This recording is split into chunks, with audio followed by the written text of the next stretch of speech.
Hi, my name is Renee Badnock, and I'll be presenting on young adult graphic novels. To present on YA graphic novels, we're going to ask two questions. First, what makes a graphic novel a graphic novel? And second, what makes it YA? What are graphic novels? The Merriam-Webster definition of a graphic novel is a story that is presented in comic strip format and published as a book. Other terms to describe it might be comics, funny pages, or sequential art. A graphic novel could be anything from a collection of newspaper comic strips like Calvin and Hobbes or Snoopy, or a collection of superhero comics, or a single collected story. Sequential art is the main tenet. A graphic novel must be a book where the art tells a story. A graphic novel may or may not have words, but it must have images that tell a story.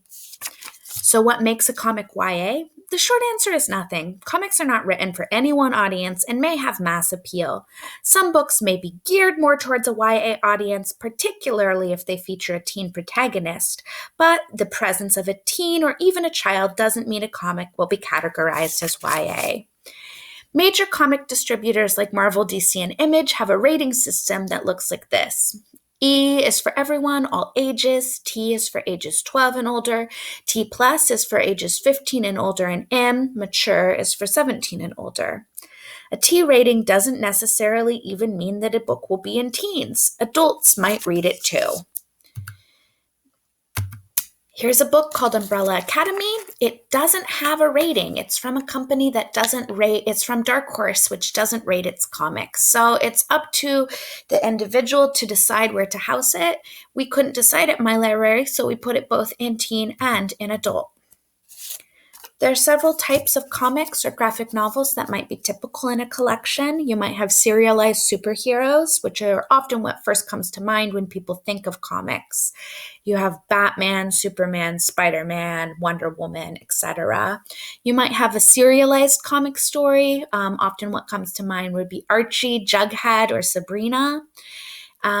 There's manga, which is Japanese comics, which have been imported to America. This can be broken apart into two categories: shoujo, which is marketed towards girls, and shonen, which is marketed towards boys. People might read both if they're a boy or a girl, but shoujo is marketed to girls and shonen to boys. You might have nonfiction comics, which are about real things but told in a comic book format. Graphic memoirs are very popular. George Takei's They Called Us the Enemy, which is about his time in a Japanese internment camp, has gotten a lot of press this year.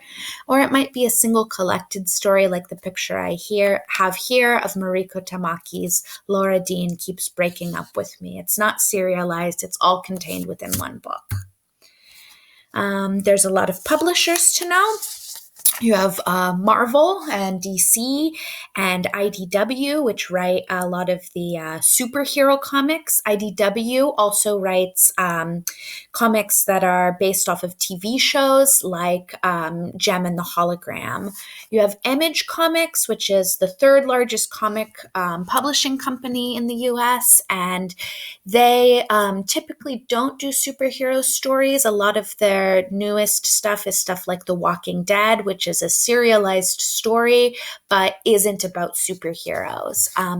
Viz Media is responsible for almost all of the manga that we have in the United States. It's translated and released through them. And there's a lot of independent comic book creators now, comic book creators and publishers. I wrote some of them down here: Boom Studios, Archaea Press, First Second, Dark Horse, which is an imprint of DC, but is run as an independent company, and Oni Press. These are some of them, but there's even more that are not quite as big.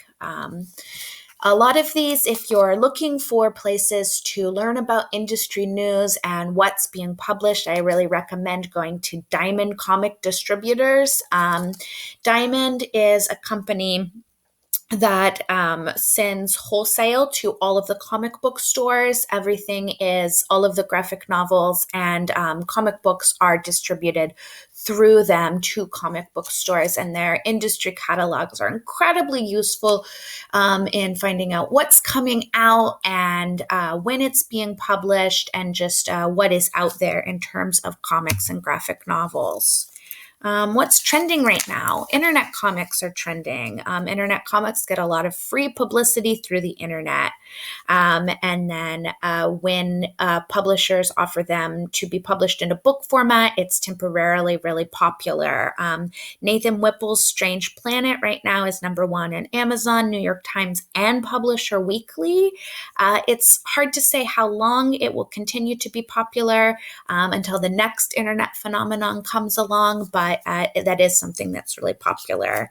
TV and movie adaptations drive sales.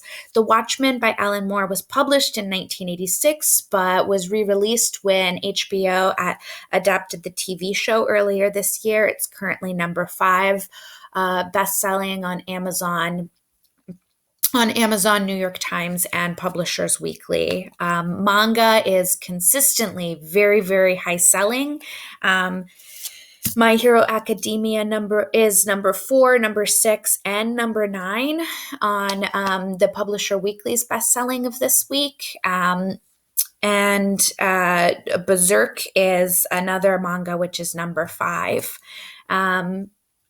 And another interesting trend right now is that several YA authors are now authoring comic books. I have a picture here of Cami Garcia, who's the author of the best-selling YA series Beautiful Creatures. She wrote an origin story for Raven that's performed really well. Rainbow Rowell is writing a series for Marvel. She's writing the current run of the Runaways. Mary Lou writes for DC, and Laurie Halse Anderson has been assigned to DC to write another female origin story. If you're looking for what's good or how to find comics, you can look at the awards. The Harvey Award and the Eisner Award are both given for excellence in graphic literature. The Prince is an award given for excellence in YA literature and has awarded 2 books, the 2 graphic novels, the prize for the best in YA literature. That would be John Lewis's March and Jean Luen Liang's American Born Chinese, although they also gave an honor to Mariko Tamaki's This One Summer in 2015. Another good place is to look at the YALSA list. The Young Adult Librarian Services Association publishes an annual list of comics that they recommend for a collection. And another place to look, as I mentioned before, would be industry catalogs such as Diamond. Here's some of the sources that I used when I was making this presentation. I love talking about comics and could talk for even longer, so let me know if you have any questions.